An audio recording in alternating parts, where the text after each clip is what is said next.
their mentality that they feel that, yeah, I own my kids. I mean, I don't think they come out and say that, but yeah, they're like, they're mine. I can do what I want, especially when they're younger. Like, I brought you into this world, I can take you out type mentality, or do this because I said so. Instead of, and that is the worst thing to do, because you're not teaching kids to think for themselves. You're not teaching them to question things. You're just teaching them, hey, you just obey. And that's exactly what the government wants. So the more, it's a cycle. So you have the kids now, the way that they are being, at least the ones that are going to public schools, the way that they're being treated and the way that they're being brought up, they're going to end up believing in all of this shit, a lot of them, in the police state, and that it's needed, and all the terrorism, like it happens every day, and how dangerous things are, and all these things that are basically propaganda from the media. They believe them, and they're going to teach a lot of that stuff, I think, to their kids, and they're going to be too overprotective. That's already happening now, where parents are way too overprotective.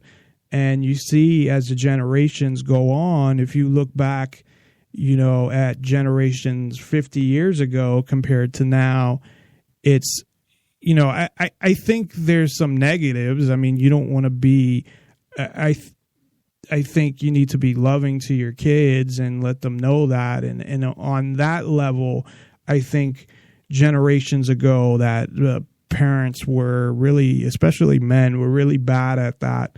But as far as the being too overprotective, that's teaching them the same shit too, that, basically everything's dangerous. We need the police. We need a police state. All of these things. And then so they're going to grow up that way, and their kids, and then you have a whole society that believes in the police state, believes in the government controlling everything, believes in the government controlling your life, and relies on the government for everything. And I think we have a lot of people now that are like that. I think we have we're in a first or second generation of people, definitely a first. I don't know if it would be a second. I mean, I guess the people that Generation X would have kids now that are, teenagers and younger, and that they may, I don't know what their thoughts are on a lot of this stuff, but I would think that some of them agree with it. But I think their kids, with all the school and the media and all of this stuff, are probably there'll be a lot more of them that will agree with it. So, I mean, and then with all the other stuff the government's doing, I mean, not to change the subject, but we're in a lot of trouble. We really are. And I think one of the keys, and just like the government does, I think we need to make sure that the kids growing up today are aware of what the government really is, and realize that taxes are extortion, and that the government rules without consent, and that it's pretty much everything is rigged and controlled by the government, and you don't have a say, and all of these things, and that you should be able to do whatever you want as long as you don't hurt anybody, and that you do own yourself. Now, parents don't really help in that area, the owning yourself, obviously, because it's, the parents think they own their kids. So, I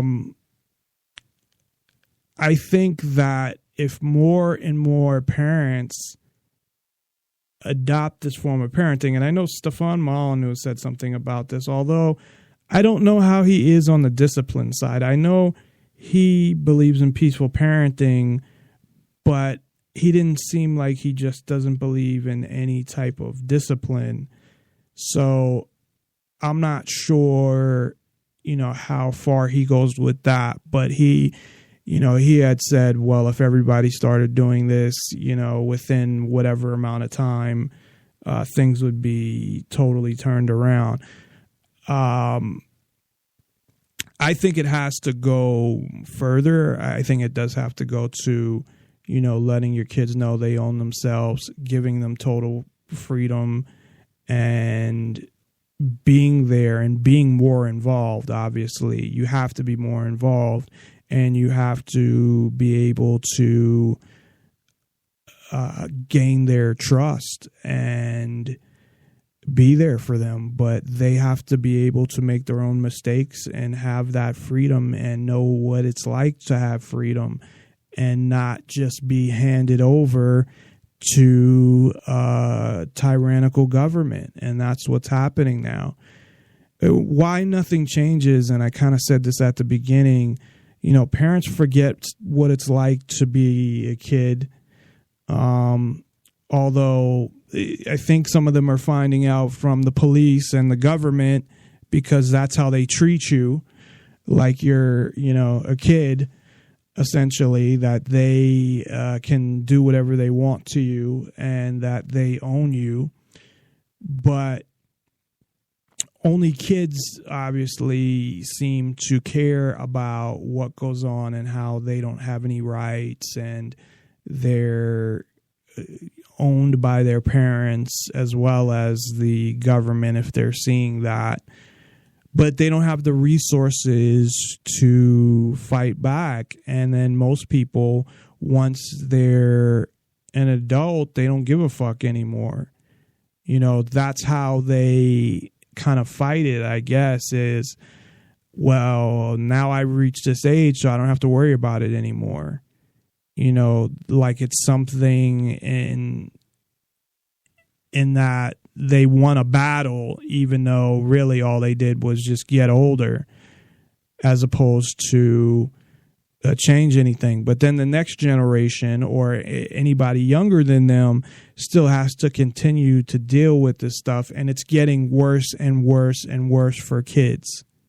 I mean, if you definitely in the independent media, I don't think they cover much of it in government media, but you can see how kids are being arrested for all of these things that happen in school that years ago it was you'd get detention for. How kids are totally controlled by the schools and the government, and you want to talk about people losing freedoms. Kids, whatever freedoms that we lose, kids lose them like times 100, the same freedoms. So, they really don't have any rights at all. And, it's crazy, and it causes other things where, like, if they feel they're in an abusive home, they should be able to move in with a friend if they want. They should be able to work if they want. And I know that's supposedly the government protecting people. But what happens is the effect is kids run away and then end up being, prostitutes or something like that, instead of getting a job and saying, okay, I can't, live here anymore. I'm going to, get a job and rent a room somewhere and then still go to school and work at night or something, or move in with one of my friends and her parents because they'll take me, and, get a job as well to get money for other things. So, and 18 is just an arbitrary age that the government came up with. I mean, that's really all it is. It's not based off of, it could be 19, it could be 17, it could be, you're going to tell me that every 16-year-old is more immature than every 18-year-old? No. It depends on the person. And people have to live their lives, and they have to make mistakes, and they have to learn from those mistakes, but you can't keep somebody from living their life. And that's what a lot of parents want to do.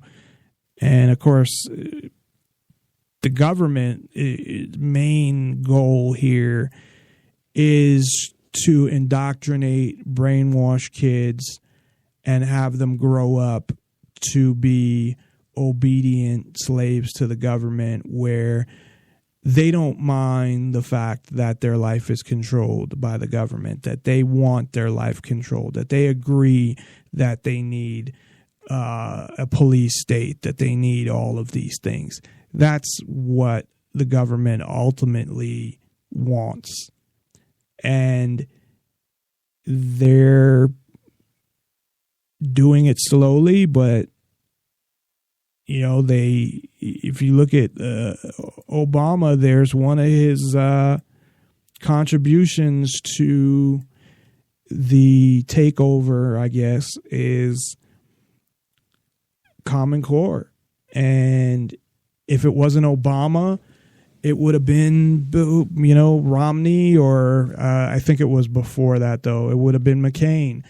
Whoever's in there is in there because the powers that be put them in there. And that's why, if Donald Trump is really I'm going to do what I want, fly off the handle type of guy, he's not going to be president. And most likely it will be Hillary. It will be a rigged election for the most part. And I don't think that the people that vote will vote for Donald Trump, and they'll have enough, government media that will sway the people that are actually voting, because probably the percentage of people that are actually going to vote, and I'm not talking about percentage of registered voters, I'm talking about just people in general, it's probably like 20 or 30% of the people. Maybe it's more, but I don't, you look at the election with the last election, the majority of people did not vote for Obama. Not even, he got the majority of people that voted, but that's still less than the majority of people in the country. So think about that. And they know that's all they need. They know what they need. They meaning, whoever's running the campaign, or whoever's, secretly running the campaign, or whatever, who's in charge of that shit, knows that, hey, we only need this amount of people, and we only need to do this to get it. Meaning, we need to convince this amount of people, run this amount of commercials, things like that. And you only get the choice of one person or the other anyway.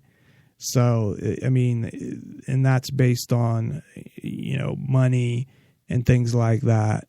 And they'll make sure, if it's Hillary who they ultimately want, they will make sure that Hillary gets elected. And that's just how it is. And,